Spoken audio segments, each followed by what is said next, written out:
नमस्कार, मी डॉक्टर अमोल अन्नदाते. आमच्या NICU मध्ये अतिदक्षता विभागामध्ये 1 महिन्याचं बाळ आलं आणि त्याचं जन्माच्या वेळी वजन 3 किलो होतं. आता 1 महिन्याला ते फक्त 1.8 किलो एवढंच राहिलं. तर मला म्हणजे का आणलं नाही बाळाला हा प्रश्न विचारल्यावरती तर यांचा गैरसमज असा झाला की 1 महिना झाल्या 1 महिना झाल्यानंतरच डॉक्टर बघतात मुलांना. तर असं काही नसतं, हा गैरसमज आहे. 1 मिनिटाचं जरी बाळ असेल आणि त्याला त्रास असेल तर त्याला डॉक्टरकडे न्यायला हवं. हे या आईला काय माहिती नव्हतं, जे प्रत्येक आईला माहिती असायला हवं.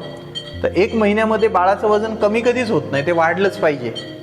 पहिल्या 3 महिन्यांमध्ये साधारणतः महिन्याला 1 किलो वजन वाढायला हवं. पुढच्या 3 महिन्यांमध्ये महिन्याला अर्धा किलो तरी वजन वाढायला हवं. त्याच्या पुढच्या 3 महिन्यांमध्ये महिन्याला कमीत कमी पाव किलो तरी वजन वाढायला हवं. आणि त्याच्या पुढच्या 3 महिन्यांमध्ये महिन्याला कमीत कमी 100 ग्राम तरी वजन वाढायला हवं.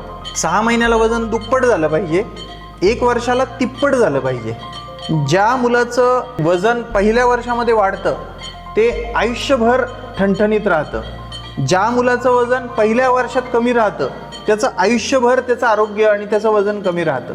म्हणून ह्या पहिल्या वर्षी जर वजन वाढत नसेल मुलाचं तर ते तुम्ही तुमच्या जवळच्या बालरोग तज्ज्ञांकडे तातडीने जायला हवं. धन्यवाद.